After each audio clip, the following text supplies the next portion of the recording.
Ceci est un livre audio autogénéré par Google.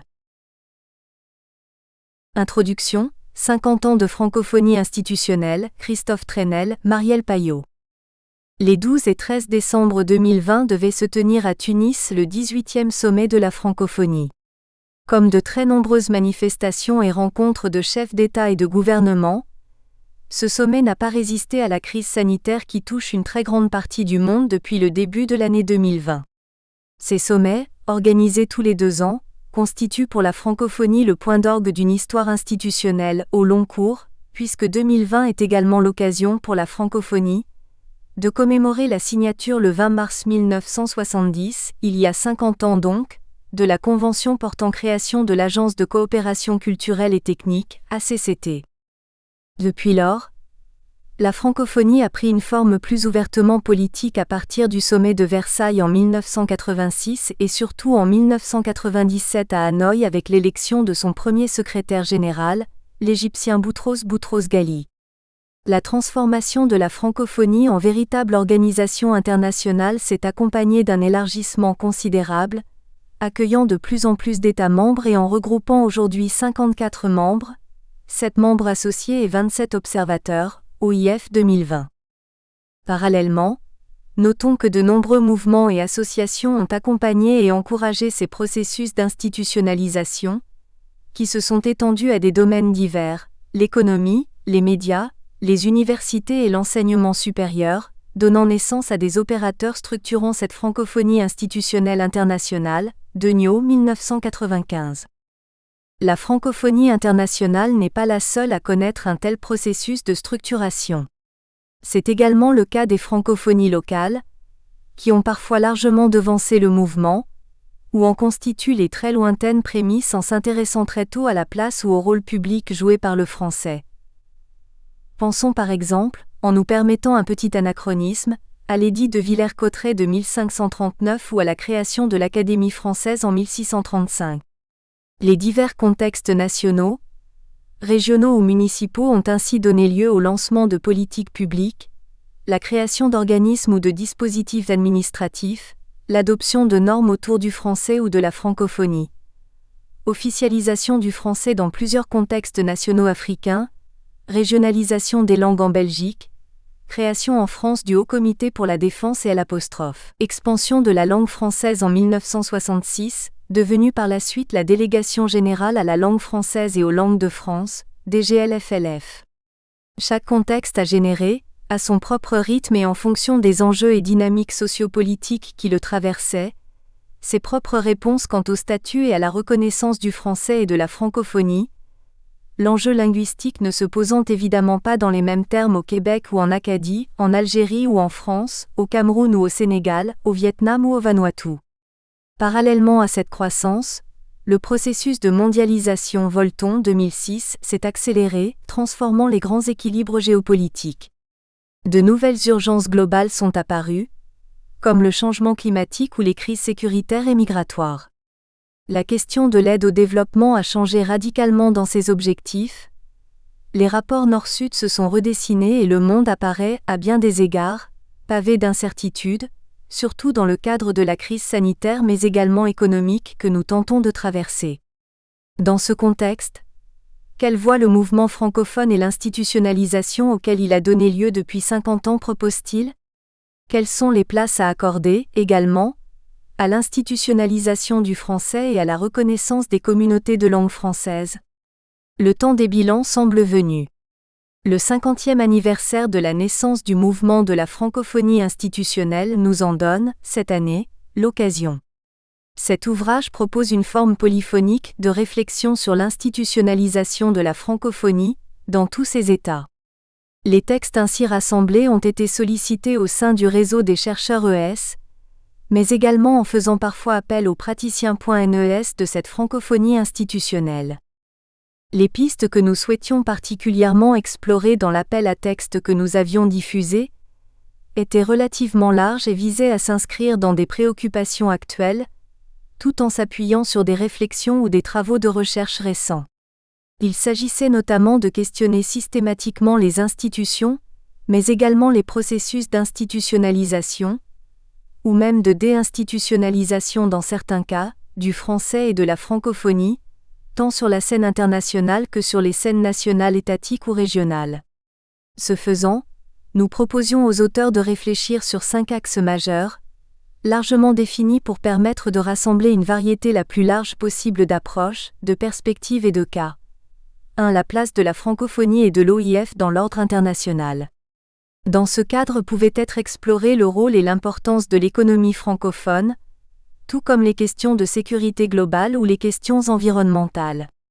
2. La francophonie est souvent représentée par une carte soigneusement colorée en fonction des membres, des associés et des observateurs, découpant l'espace en une présentation classique de géopolitique et présentant des frontières qui racontent une histoire en extension. Organisation internationale de la francophonie 2018. La réalité est cependant plus complexe car elle s'est construite le plus souvent en réseaux hétérogènes et interconnectés dont l'exploration met en évidence des dynamiques très diverses.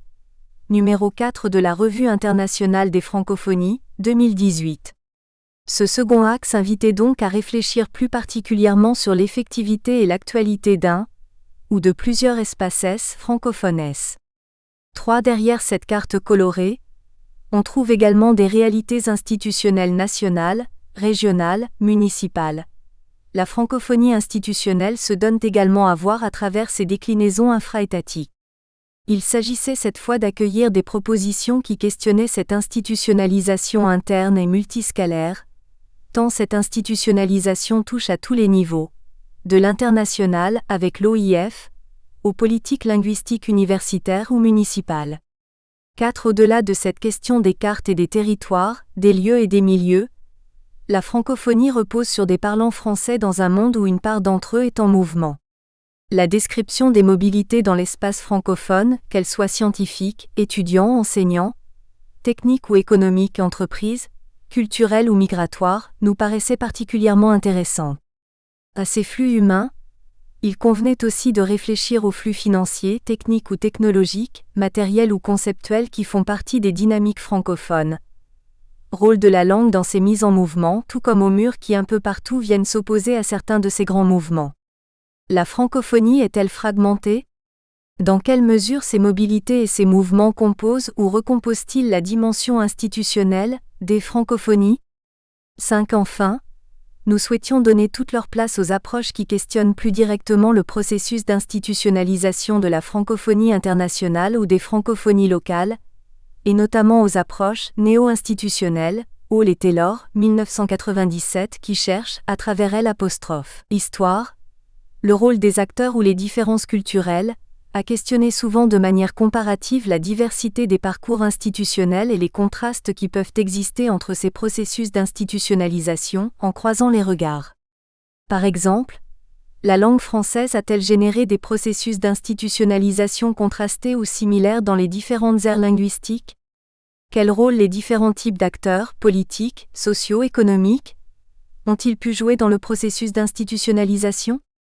Belgique, Sénégal, Québec, Acadie connaissent des processus d'institutionnalisation de la francophonie ou du français, langue officielle, langue d'enseignement, langue de l'espace public.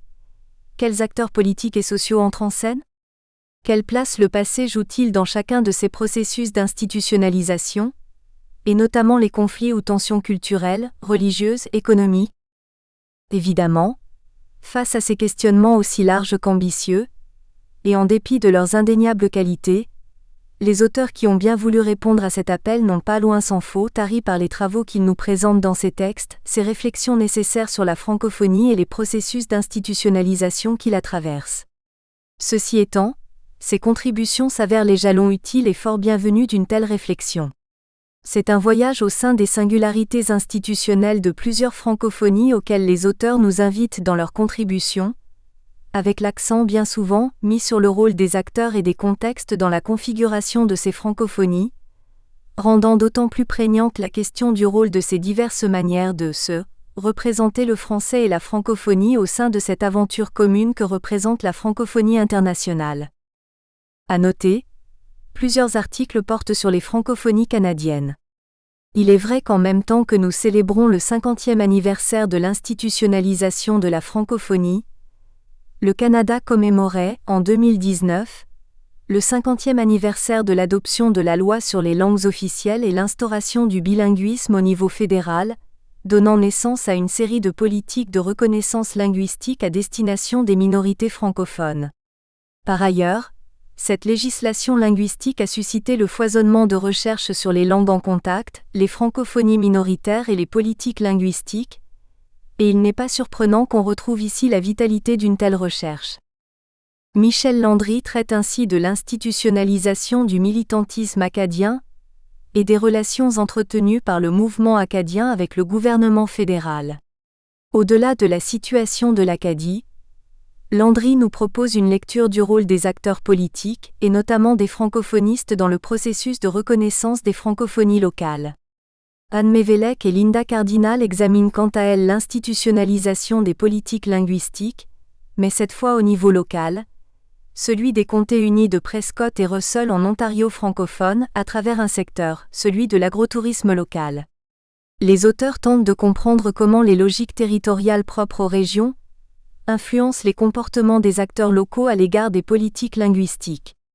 Quant au texte de François Charbonneau, il porte sur les dynamiques de financement propres aux associations porte-parole de la francophonie canadienne. En montrant l'étroite dépendance financière qui lie ces associations au gouvernement fédéral canadien, l'auteur questionne l'impact d'un tel financement sur leur autonomie et notamment, sur leur capacité à représenter les communautés au nom desquelles ces associations agissent. Une francophonie caraïbéenne est explorée, la francophonie haïtienne, cette fois à travers l'article de Renaud Gauvin. La recherche présentée montre à quel point, au-delà des statuts conférés à une langue, les représentations de celle-ci changent et ne sont pas exemptes d'ambiguïté, dessinant les contours d'une francophonie haïtienne elle aussi bien singulière, tant en francophonie américaine et caraïbéenne, au sein de laquelle l'auteur la resitue qu'à l'échelle du monde. Frédéric Turpin revient quant à lui sur le rôle, les intentions et les réserves de la France dans le processus d'institutionnalisation de la francophonie, et ce tout au long des 50 dernières années. Cet article nous permet de mieux comprendre le paradoxe apparent de la posture française à l'égard de la francophonie. Un pays pourtant pilier de la francophonie institutionnelle, mais au sein duquel cette notion peine à devenir audible.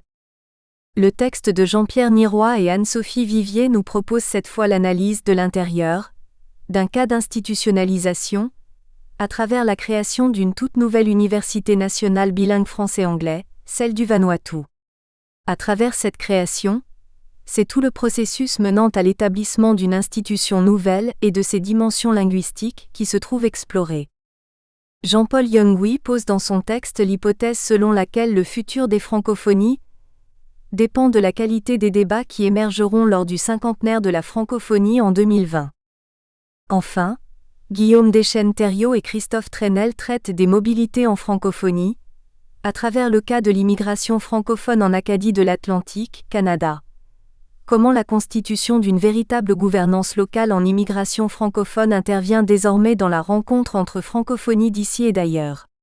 Les récits d'expériences migratoires en contexte de francophonie minoritaire illustrent la variété de ces parcours comme des défis rencontrés.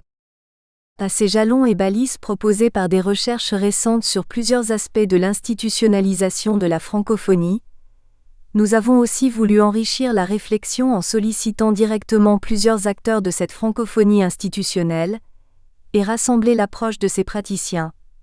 Autant de témoignages sur les institutions francophones en train de se faire. 5 personnalités ont accepté de contribuer à ce numéro en répondant à nos questions. Madame Catherine Cano, administratrice de l'Organisation internationale de la francophonie, OIF. Monsieur Slim Kalbou, recteur de l'Agence universitaire de la francophonie, AUF. Monsieur Jacques Krabal, secrétaire général parlementaire de l'Assemblée parlementaire de la francophonie, APF. Monsieur Thierry Verdel, recteur de l'Université Saint-Goar.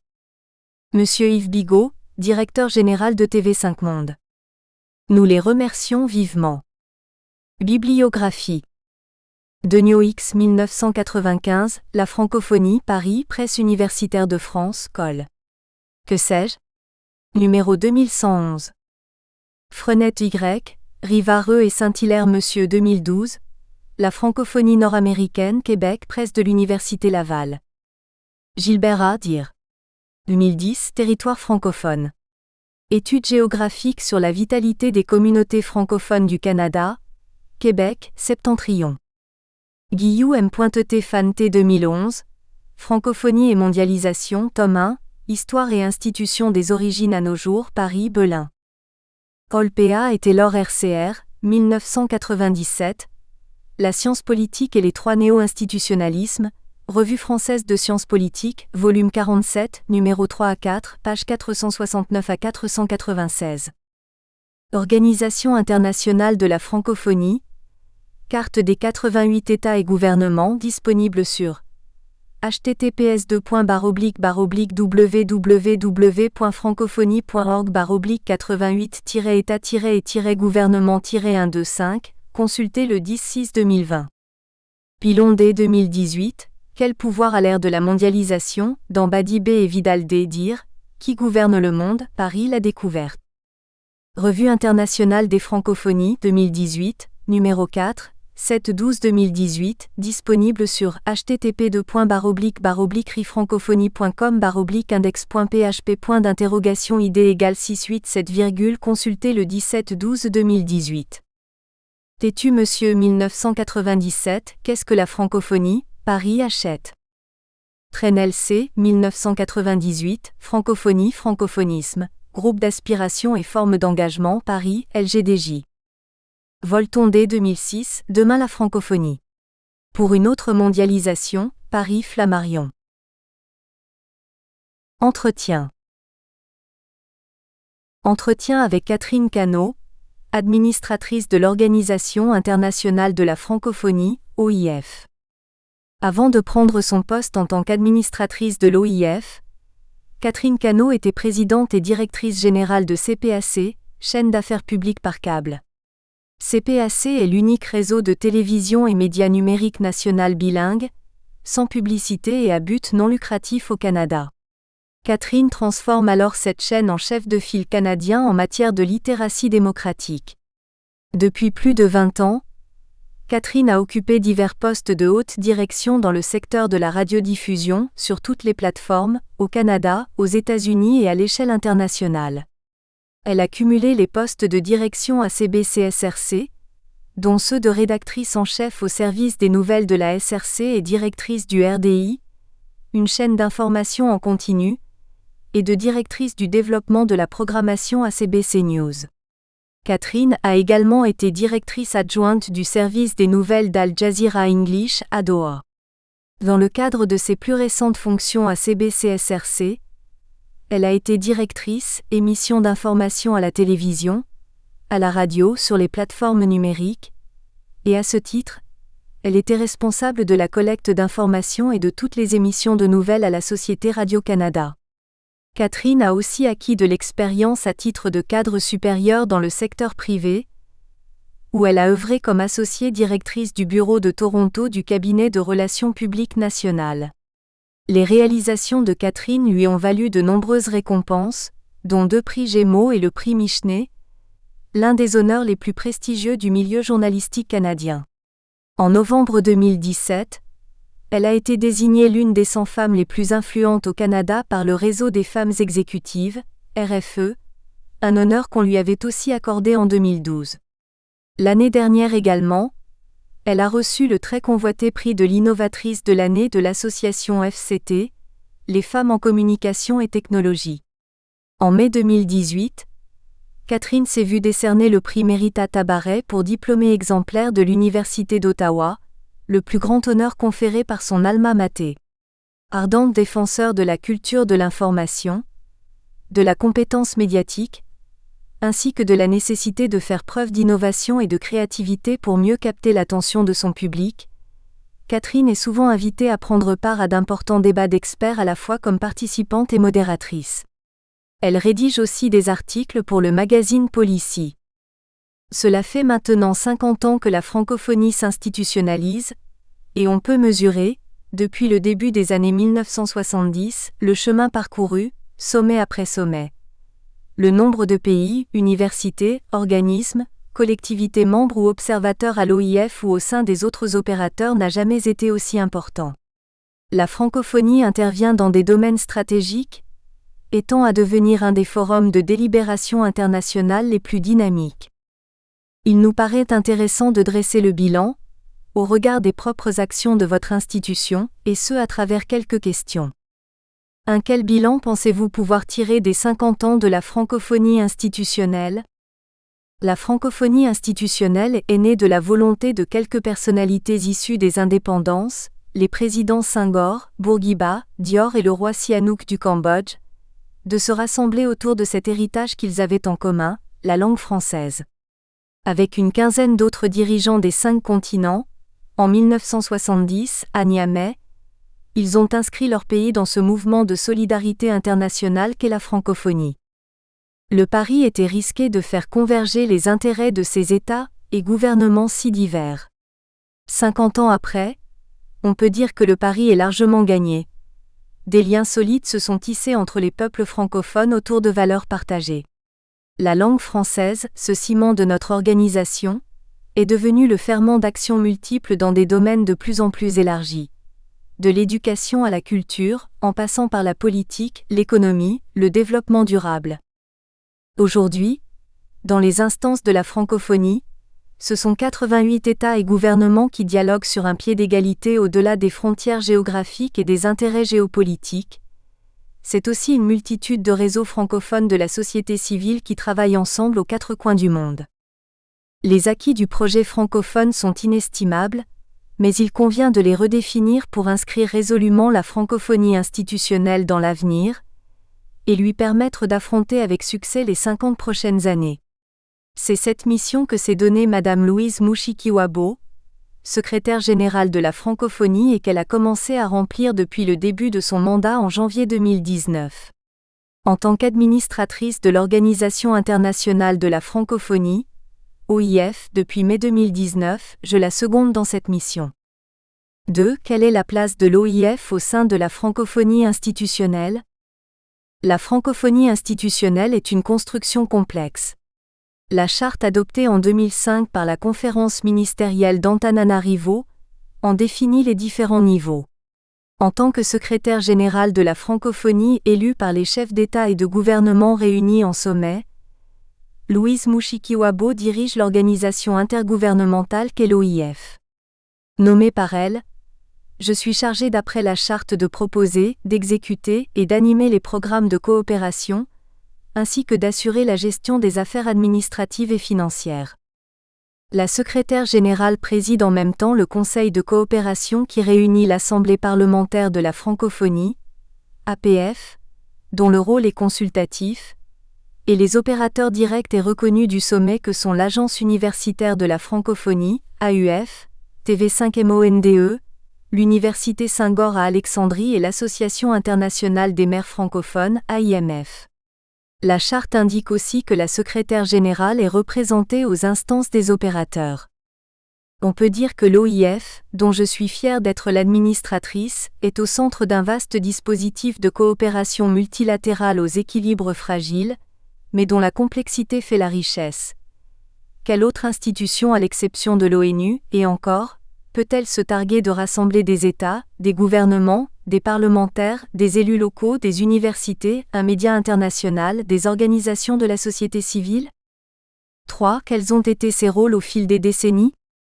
L'Agence de coopération culturelle et technique, ACCT, créée par la Convention de Niamey du 20 mars 1970, devenue par la suite l'Agence intergouvernementale de la francophonie, était un opérateur dédié à ce l'on appelle souvent la coopération au développement. Elle agissait principalement dans les domaines de l'éducation et de la formation, des sciences et techniques, de la culture et de la communication, du droit, de l'environnement et de l'énergie, et même de l'agriculture. Au fil des années, son rôle est devenu plus politique, surtout à partir du sommet de Paris en 1986 et de celui d'Hanoï en 1997 qui a élu le premier secrétaire général en la personne de Boutros Boutros-Ghali, ancien secrétaire général de l'ONU. L'OIF a commencé à aborder des questions de gouvernance et de droits de la personne, et à elle a contribué à faire progresser la paix et la démocratie au sein de l'espace francophone, grâce à ce que le président Abdou Diouf, le deuxième secrétaire général, aimait à appeler sa magistrature d'influence. Louise Mushikiwabo partage pleinement l'idée que l'OIF doit continuer à agir à ces deux niveaux, politique et de la coopération, mais elle prône un resserrement de nos domaines d'intervention. Dès ma prise de fonction, en mai 2019, je l'ai épaulée afin de poser les jalons de la transformation de l'OIF dans l'objectif de la rendre plus performante, plus utile, mieux à même de répondre aux besoins des populations, par des actions plus ciblées et à plus fort impact, recentrées sur quelques grandes priorités. La priorité absolue est de remettre au cœur de nos missions la langue française, pour en promouvoir la transmission par une éducation de qualité, et pour la repositionner dans les domaines d'avenir comme celui du numérique qui sera au centre du prochain sommet. La seconde priorité est de renforcer la communauté politique en dégageant des positions communes, et en faisant entendre une voix forte sur la scène internationale. Nous devons également continuer à développer les solidarités, en premier lieu face aux crises et aux conflits qui peuvent survenir dans notre espace et rester mobilisés sur ce sujet, au service de la paix et de la démocratie.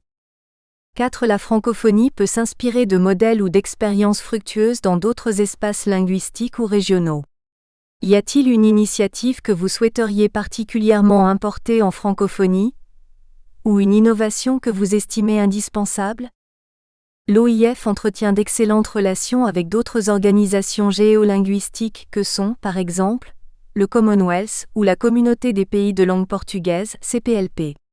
Je pense que chacun de ces espaces a une histoire, des ressources et des modes de fonctionnement propres difficilement transposables. Je crois en revanche en la force de ces organisations qui, comme l'OIF, réunissent, grâce au lien indéfectible que crée une langue partagée, des États et gouvernements aux réalités économiques, sociales et politiques très diverses. Cette diversité est un atout pour favoriser la solidarité, l'établissement de dialogues fructueux, de convergences voire d'alliances inédites. Leur positionnement permet de créer des passerelles économiques et stratégiques, à différents niveaux.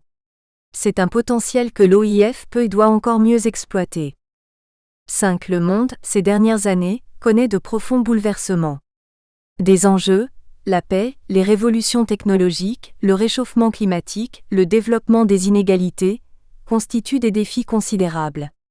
Une communauté linguistique a-t-elle, face à ces défis, une utilité? Quels peuvent être les rôles de l'OIF face à ces enjeux?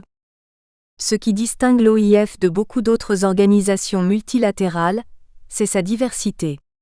Certains de ses États et gouvernements membres sont reconnus comme de grandes puissances du monde, d'autres figurent parmi les pays les moins avancés de la planète.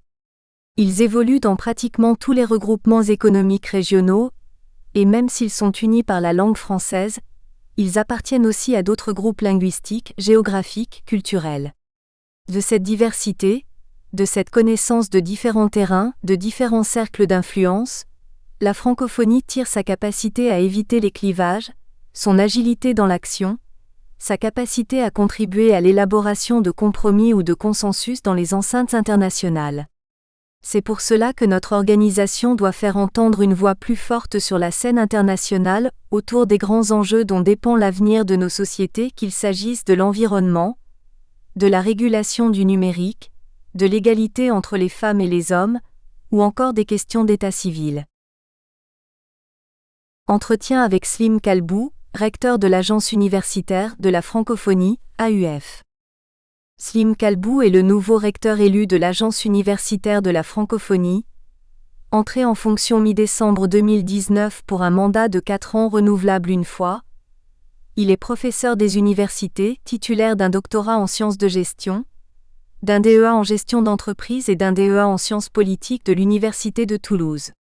Il a été ministre de l'Enseignement supérieur et de la Recherche scientifique en Tunisie, entre 2016 et 2019, et en parallèle ministre de l'Éducation par intérim. Enseignant depuis 25 ans, il est professeur permanent dans les universités tunisiennes et professeur invité dans plusieurs universités en France, au Maroc et au Liban. Il a également été doyen élu de HEC Tunis, Université de Carthage, de 2011 à 2016. Il a publié plusieurs articles dans le domaine du management interculturel, de l'esprit d'entreprise et de la communication marketing. De plus, le professeur Slim Kalbou est un entrepreneur fondateur de 2 entreprises dans le domaine du développement stratégique, des études de marché, de la communication et des TIC. Aussi, il est un acteur initiateur de projets dans la société civile et le monde associatif. Cela fait maintenant 50 ans que la francophonie s'institutionnalise, et on peut mesurer, depuis le début des années 1970, le chemin parcouru, sommet après sommet.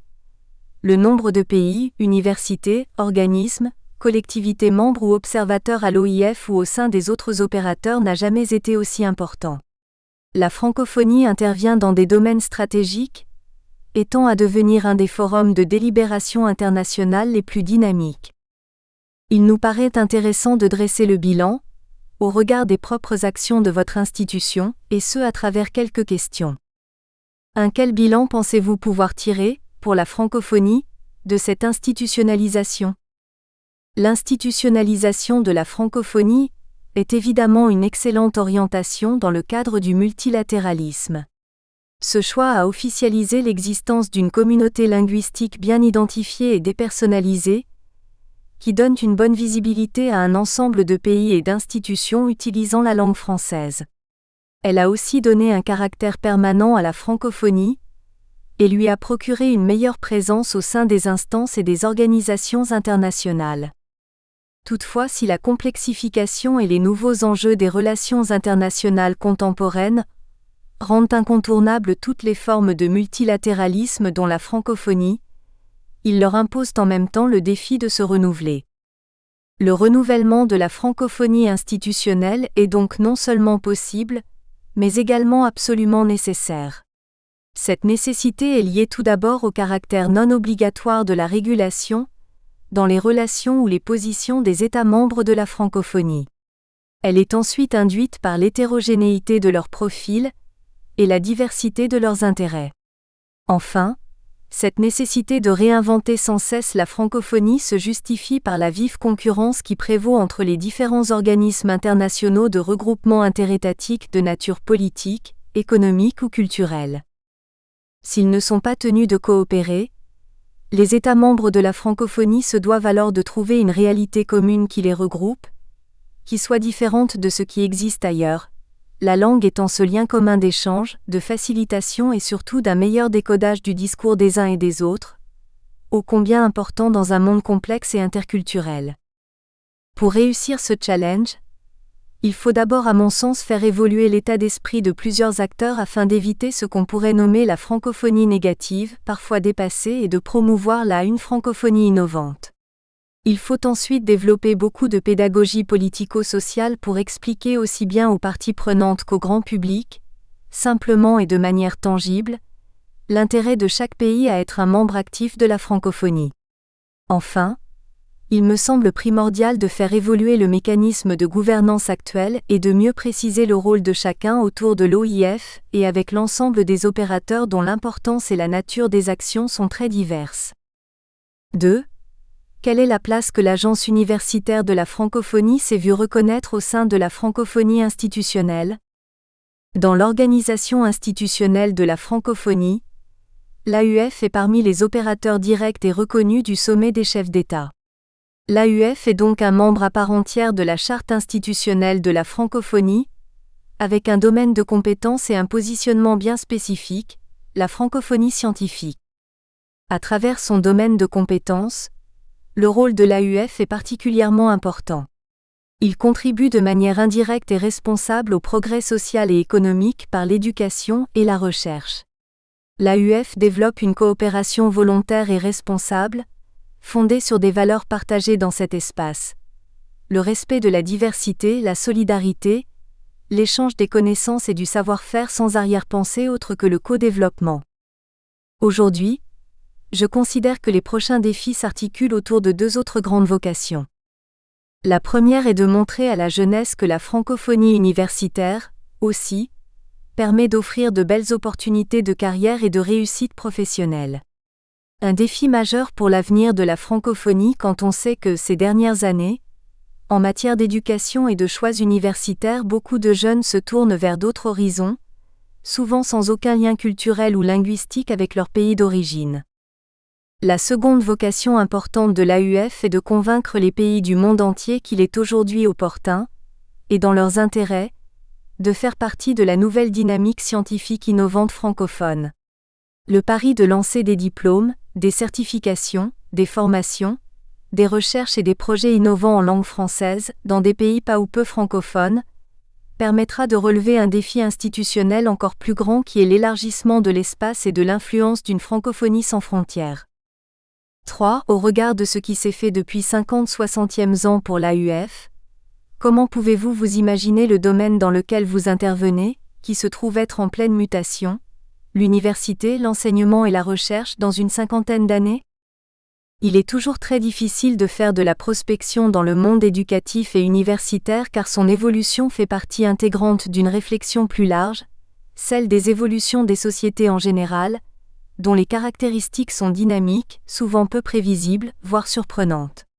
L'exemple récent de la première pandémie mondiale inattendue, dite de la Covid-19, a donné lieu à une évolution tout aussi inattendue, mais salutaire, celle de la grande prise de conscience de toute la société et des décideurs politiques en particulier, par rapport à l'importance stratégique du numérique dans le monde éducatif et universitaire. Cette évolution positive permettra, je l'espère, de réduire la fracture numérique entre les pays. Cette même évolution sera centrale dans les prochaines années, notamment à travers au moins 3 vecteurs d'innovation: technique, sociologique et scientifique. D'une part, le progrès technologique est continu et exponentiel, il semble être sans fin, entre les imprimantes 3D, les clous, la simulation virtuelle ou encore la réalité augmentée. On repousse tous les jours les limites du possible. D'autre part, les réseaux sociaux ne sont qu'à leur début et vont continuer à transformer les modes d'interaction humaine et d'accès à l'information et au savoir. Par exemple, l'apprentissage en temps réel ou l'éducation individualisée deviendront de plus en plus accessibles. Enfin, les sciences nous permettent une connaissance de plus en plus accrue des mécanismes cérébraux d'apprentissage et donc d'innovation pédagogique. Apprendre par une approche ludique, en ligne, interactive, personnalisée deviendra une activité classique voire prédominante. Cette crise a révélé une autre nécessité, notamment dans les pays en voie de développement, celle de l'ouverture du monde académique et universitaire sur son environnement. L'université est soudain vue par la société comme un espace où l'on trouve des solutions à des problèmes sociétaux graves ou complexes, et pas simplement un lieu de formation ou de promotion sociale. La R&D universitaire à impact sociétal va beaucoup se développer. Toutefois, je ne suis pas de ceux qui croient à une convergence totale des modèles éducatifs et universitaires. Je pense qu'on sera toujours dans des approches mixtes, un mélange complexe entre une tendance vers l'universalisme, notamment technologique, et une mise en valeur des spécificités de chaque région du monde. L'environnement socio-culturel d'apprentissage d'un jeune Africain restera toujours très différent de celui d'un jeune Japonais ou d'un jeune Brésilien. L'internationalisation universitaire continuera sans doute à se développer, mais les échanges d'expériences ne vont pas aboutir à l'uniformisation des systèmes éducatifs et universitaires. 4. La francophonie peut s'inspirer de modèles ou d'expériences fructueuses dans d'autres espaces linguistiques ou régionaux. Y a-t-il, dans le secteur de l'enseignement supérieur et de la recherche, une initiative que vous souhaiteriez particulièrement importer en francophonie, ou une innovation que vous estimez indispensable ? La francophonie éducative et universitaire devrait s'inspirer d'autres modèles, pour réinventer son propre modèle à 2 niveaux. Premièrement, développer plus de pragmatisme et moins d'idéologie. L'histoire et la culture sont très importantes pour le développement des peuples, et continuent à être une force de la francophonie, mais ils ne suffisent plus au XXIe siècle pour développer la francophonie, en particulier scientifique, à une échelle internationale. Par exemple, il me semble que des mots comme objectifs chiffrés ou indicateurs de performance ne devraient pas être tabous, notamment dans la gouvernance universitaire. Cette approche permettra également d'améliorer notamment l'esprit entrepreneurial et de prise d'initiative chez les jeunes francophones. La deuxième idée qui me semble intéressante, pour une plus grande performance de la francophonie scientifique, c'est le développement de la pluridisciplinarité et le décloisonnement des disciplines. La complexité des problématiques contemporaines nécessite une plus grande interaction et conjugaison des savoirs, ce qui implique un changement culturel et organisationnel important au sein des structures éducatives et universitaires francophones. 5. Le monde, ces dernières années, connaît de profonds bouleversements. Des enjeux, la paix, les révolutions technologiques, le réchauffement climatique, le développement des inégalités, constituent des défis considérables. Quel peut être le rôle de la francophonie face à ces enjeux ? Une communauté linguistique a-t-elle, face à ces défis, une utilité ? Pour qu'une communauté linguistique puisse avoir une utilité face aux défis mondiaux, il faut qu'elle ait une autre identité politico-économique propre, c'est-à-dire un positionnement spécifique et différencié, autre que celui de la langue, qui lui permette d'exister et d'être reconnue au niveau international en tant qu'experte dans le domaine en question. Ceci rejoint les défis de la francophonie que j'ai essayé de définir en répondant à votre première question. L'affirmation collective de ce positionnement et surtout des valeurs et des priorités qui en découlent, donnera à la communauté francophone la légitimité nécessaire pour être un acteur important sur la scène internationale quels que soient les enjeux. Entretien avec Jacques Krabal, député de l'Aisne et secrétaire général parlementaire de l'Assemblée parlementaire de la francophonie, APF.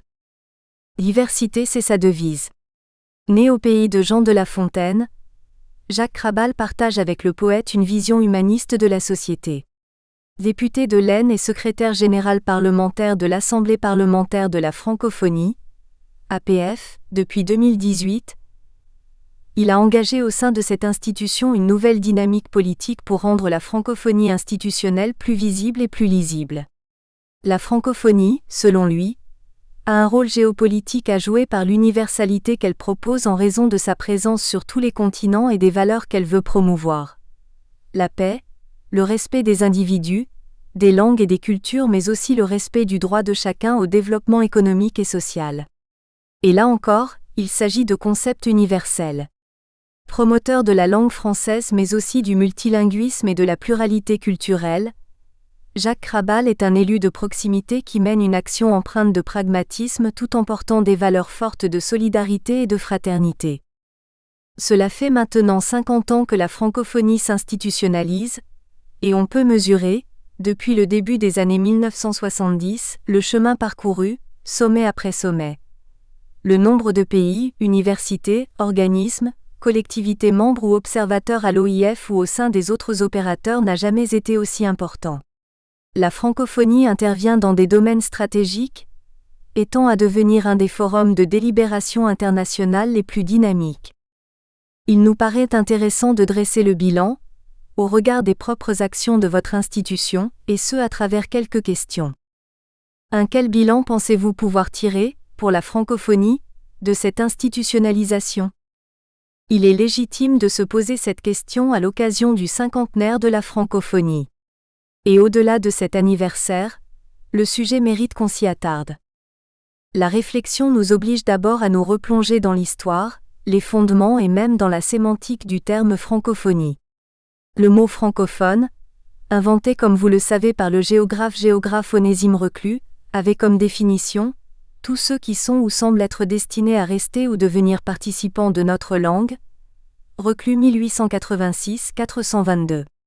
Le critère linguistique avait comme objectif de gommer tout critère ethnique et de race, pour intégrer les populations colonisées autour de la langue française. Il a fallu attendre près d'un siècle pour que le terme réapparaisse. C'est en 1960, et cette fois, dans le contexte de décolonisation et d'indépendance des ex-colonies françaises que ressurgit le concept de francophonie. Il s'agissait pour les pères fondateurs, Léopold Sédar Senghor, Amani Diori, Habib Bourguiba et le prince Norodom Sihanouk de rassembler et d'élaborer, puis d'édifier ensemble un Commonwealth à la française, entre nations qui emploient le français comme langue nationale, langue officielle ou langue de culture. Senghor, 1993-134. Il s'agissait donc dans ces deux contextes historiques pourtant antagonistes de rassembler des hommes et les femmes autour de la langue française et de la culture qu'elle porte. Cette ambition s'est traduite par la suite, par un projet politique avec la mise en place d'institutions. La première fut parlementaire. 3 ans plus tard, une nouvelle fois à l'initiative des parlementaires, l'Agence de coopération culturelle et technique, ACCT, est créée. Elle deviendra l'Agence intergouvernementale de la francophonie avant de prendre son appellation actuelle, l'Organisation internationale de la francophonie, OIF, en 2005. Les opérateurs sont ensuite venus compléter la structure institutionnelle de la francophonie. Depuis cette date, la francophonie institutionnelle n'a cessé d'attirer des pays membres. En témoigne son élargissement continu. 28 pays francophones avaient participé à la première conférence intergouvernementale des pays partiellement ou entièrement de langue française. Aujourd'hui, 88 États et gouvernements sont membres de l'OIF. Parallèlement à cette extension continue, la dimension politique de l'OIF s'est affirmée elle aussi avec l'apparition des sommets des chefs d'État et de gouvernement. Le secrétaire général de la francophonie, clé de voûte du système institutionnel francophone, est le porte-parole politique de cette communauté. Cependant, il faut bien l'avouer, la francophonie institutionnelle apparaît bien souvent comme une constellation d'institutions, aux objectifs différents. La nature de sa structure institutionnelle apparaît complexe et composite. D'ailleurs, elle ne peut pas être comparée aux organisations internationales classiques, interétatiques, puisque des acteurs publics et des acteurs non gouvernementaux y coexistent. C'est pourquoi nous sommes de plus en plus nombreux à réclamer une redéfinition des objectifs recentrés sur leur socle, la langue française et la coopération. Nous souhaitons aussi une modernisation de l'architecture de la francophonie, pour mieux redéfinir le rôle de chacun. Je pense que l'autorité venant de la distance, la secrétaire générale de la francophonie, devrait aussi se situer au-dessus des institutions. Il lui appartiendrait de tracer les perspectives, de mettre en place les actions selon les objectifs définis par les chefs d'État et de gouvernement, et d'en assurer le suivi en s'appuyant sur l'OIF, mais aussi sur l'APF et les opérateurs. Ces changements nécessaires forgeraient de notre point de vue une identité institutionnelle plus affirmée, et ainsi faire entendre d'une même voix le projet politique de cette communauté de nations à laquelle nous aspirons tous depuis l'origine. Plus lisible, plus visible, elle deviendrait par conséquent plus influente. 2. Quelle est la place que l'APF s'est vue reconnaître au sein de la francophonie institutionnelle ? Dans l'histoire de la francophonie institutionnelle, l'Assemblée parlementaire de la francophonie tient une place particulière. Elle est la première institution politique de la francophonie créée, et donne corps à la pensée de Senghor. Elle a, au fil du temps, elle aussi gagné en légitimité institutionnelle jusqu'à devenir l'Assemblée consultative de la francophonie. Mais est-elle véritablement reconnue comme Assemblée consultative de la francophonie, comme le stipule la charte adoptée en 2004 ? Pas suffisamment puisqu'il n'y a pas de définition précise de cette consultation. Si nous avons toujours été associés aux missions d'information et de contact dans le cadre des élections, nous n'étions que trop rarement consultés, sur des sujets majeurs tels que l'éducation, les droits des femmes ou la jeunesse. La nouvelle secrétaire générale de la francophonie, Louise Mushikiwabo, a la lourde tâche de moderniser le fonctionnement de nos institutions. Elle s'engage pour une approche plus collégiale. Nous nous en réjouissons, mais nous pouvons encore aller plus loin et associer davantage ce formidable réseau parlementaire qui s'appuie sur l'expression populaire. C'est pourquoi nous militons pour asseoir notre légitimité politique au sein des institutions de la francophonie. L'APF est aujourd'hui constituée de sections membres représentant 88 parlements ou organisations interparlementaires, réparties en 4 régions: Afrique, Amérique, Asie-Pacifique et Europe. Comme toute assemblée parlementaire internationale, l'APF est un lieu de débat et d'échange. Elle prépare et adopte des résolutions sur des sujets qui intéressent la communauté francophone, qui sont ensuite transmises aux chefs d'État et de gouvernement lors des sommets de la francophonie. L'APF joue également un rôle de coopération et de solidarité auprès des parlements francophones. Ces actions dans les domaines de la coopération ont pour objectif de renforcer le rayonnement de la langue française, de développer les cultures francophones, d'accroître la solidarité entre les institutions parlementaires francophones, de promouvoir une bonne gouvernance démocratique et de renforcer les capacités des parlements qui en bénéficient.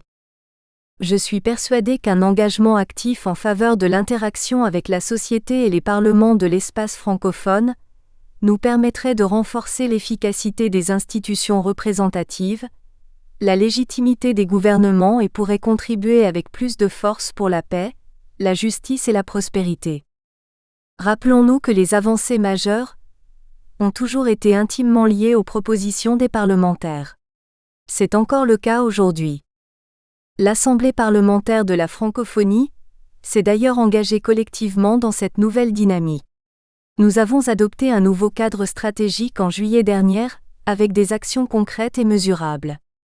Parallèlement, nous entamons une modernisation de nos statuts et de notre secrétariat général pour gagner en agilité, transparence et lisibilité.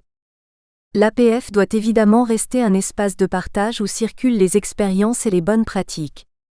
Mais il faut aller plus loin et nous recentrer sur notre cœur de métier parlementaire qui consiste à proposer des lois cadres à nos parlements.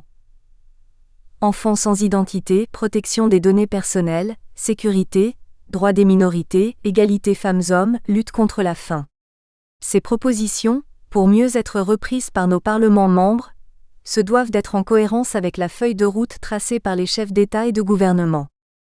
C'est ainsi que nous réussirons à faire de notre Assemblée une institution politiquement influente sur la scène internationale et que la francophonie institutionnelle portera d'une seule voix le projet qui est le nôtre.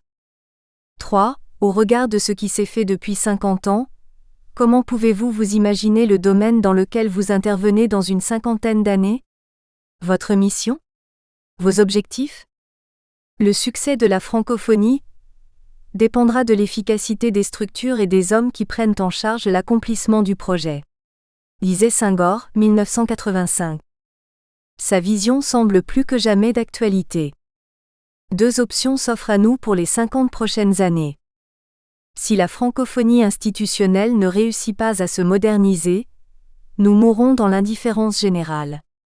Mais si au contraire, nous réussissons à mettre en place une architecture institutionnelle capable de rassembler et bâtir un ordre nouveau, alors l'APF prendra toute sa part à l'ambition de réécrire des perspectives pour un monde plus humain et plus juste. Mais demain se prépare aujourd'hui. Et on le sait, dans 50 ans, le monde pourrait être radicalement différent de celui dans lequel nous évoluons aujourd'hui. Choc démographique sans précédent, planète en danger par le réchauffement climatique, ordre international remis en cause par l'affaiblissement des organisations internationales et une montée en puissance d'acteurs non étatiques potentiellement néfastes, sans oublier la révolution technologique et numérique qui va se poursuivre et modifiera profondément nos relations à l'autre et nos modes de vie. Parallèlement à ce monde en pleine mutation, nous constatons que l'uniformisation des idées véhiculées par une seule langue, censée pourtant faciliter la communication et rapprocher les peuples, a montré ses insuffisances. Cette uniformisation provoque souvent l'hégémonie qui est source de conflits. Si nous voulons échapper à la morosité ambiante et à la montée des peurs qui conduisent au fanatisme et le repli sur soi, la diversité et la confrontation des idées sont les seuls moyens pour trouver des solutions innovantes. L'enjeu pour les 50 ans à venir est donc de réinventer un cadre de dialogue international entre des nations libres et indépendantes. Nous devons reprendre et amplifier le combat des idées pour plus de solidarité et de coopération entre les États. Il appartiendra donc à la francophonie, aujourd'hui comme demain, de promouvoir le retour du français à travers le multilinguisme mais aussi du multilatéralisme. L'un ne va pas sans l'autre. Nous démontrerons ainsi que les institutions multilatérales sont plus fortes que les individus. Les valeurs qui nous rassemblent au sein de l'espace francophone ne relèvent plus d'un rêve idéaliste mais deviennent l'expression pragmatique d'une politique qui permettra de réconcilier les besoins de l'économie à court terme, la qualité de vie de nos concitoyens à moyen terme, et la survie de notre planète à long terme. Il est de notre responsabilité parlementaire d'améliorer la prise en compte des besoins des populations. Et si l'humilité s'impose face aux enjeux actuels et les défis qui nous attendent, la détermination commande quand il s'agit d'apporter un avenir à l'humanité. C'est pourquoi, sans rien abandonner des missions historiques, l'APF a pour ambition de devenir le bras armé parlementaire du projet politique de la francophonie pour les 50 prochaines années. Bibliographie. Recluot 1886, France, Algérie et colonies, Paris Hachette, page 422. Senghor LS, 1985. Discours au siège de l'Agence Coopération Culturelle et Technique, ACCT. Senghor LS 1993, La francophonie et le français. Discours de réception à l'Académie des sciences d'outre-mer, 2 octobre 1981, Liberté 5. Le dialogue des cultures, Paris Seuil, page 134. Entretien avec Thierry Verdel, recteur de l'Université Senghor. Professeur des universités à l'École des mines de Nancy en France, Thierry Verdel dirige l'Université Senghor à Alexandrie en tant que recteur depuis janvier 2017. Ingénieur civil des mines de formation, son expertise porte sur la gestion des risques naturels et industriels et la gestion des situations de crise. À l'École des mines de Nancy, il a dirigé le département géo-ingénierie et l'équipe de recherche géomatériaux, ouvrages et risques du laboratoire Géoressources. Il a également occupé le poste de directeur du département environnement de l'Université Senghor de 2007 à 2010. À propos de l'Université Senghor d'Alexandrie. Opérateur de la francophonie, l'Université Senghor propose, à Alexandrie et sur ses 10 autres campus en Afrique et en Europe, des masters spécialisés et des formations courtes répondant à des besoins de renforcement de compétences des cadres pour le développement de l'Afrique. Forte d'un réseau de plus de 200 professeurs et experts internationaux, venant de tout l'espace francophone ainsi que de ses collaborations avec de grandes institutions et organisations internationales, elle délivre des formations d'excellence, adaptées au contexte africain et à travers une pédagogie active centrée sur l'accompagnement de l'étudiant ou de l'agent en formation, dans son projet de professionnalisation. Cela fait maintenant 50 ans que la francophonie s'institutionnalise, et on peut mesurer, depuis le début des années 1970, le chemin parcouru, sommet après sommet. Le nombre de pays, universités, organismes, collectivités membres ou observateurs à l'OIF ou au sein des autres opérateurs n'a jamais été aussi important. La francophonie intervient dans des domaines stratégiques, et tend à devenir un des forums de délibération internationale les plus dynamiques. Il nous paraît intéressant de dresser le bilan, au regard des propres actions de votre institution, et ce à travers quelques questions. Quel bilan pensez-vous pouvoir tirer, pour la francophonie, de cette institutionnalisation ? L'institutionnalisation de la francophonie dont vous parlez, c'est la reconnaissance que la francophonie compte maintenant sur la scène internationale. Elle est le résultat des valeurs et d'une certaine vision du monde qu'ont en commun les pays francophones, et qui sont intrinsèquement portés par la langue française et l'héritage du siècle des Lumières. Valeurs humanistes parmi lesquelles la défense des droits humains, le devoir de solidarité, le respect de la diversité culturelle et linguistique, etc. La francophonie peut être fière d'en être arrivée là. Malgré les faibles moyens dont elle dispose, elle a obtenu quelques beaux résultats comme celui de la Convention de 2005 sur la protection et la promotion de la diversité des expressions culturelles. Et dans certaines régions du monde, isolées par leur langue ou à l'écart de la globalisation économique, le soutien de la francophonie est attendu et sollicité. 2. Quelle est la place que l'Université Senghor s'est vue reconnaître au sein de la francophonie institutionnelle ? À sa naissance, en 1989, l'Université Senghor s'est vue reconnaître le statut d'opérateur des sommets des chefs d'État et de gouvernement, autrement dit, opérateur direct de la francophonie, comme l'Agence universitaire de la francophonie avant elle, l'Association internationale des maires francophones et TV5 Monde.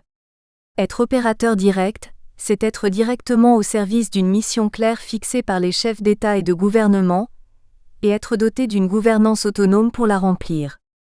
La mission de l'Université Senghor est de contribuer au développement africain par la formation des cadres. Toutes les actions que nous entreprenons servent cette mission, et nous en rendons compte à notre propre conseil d'administration. En tant qu'acteurs de la charte de la francophonie, nos actions s'inscrivent bien entendu dans les orientations générales de la francophonie décidées par les chefs d'État et de gouvernement. 3. Quels ont été ces rôles au fil des décennies ? Comme je le disais à l'instant, nous espérons que vous avez apprécié cet aperçu. Pour continuer à écouter ce livre audio sur Google Play Livres, utilisez le lien dans la description de la vidéo.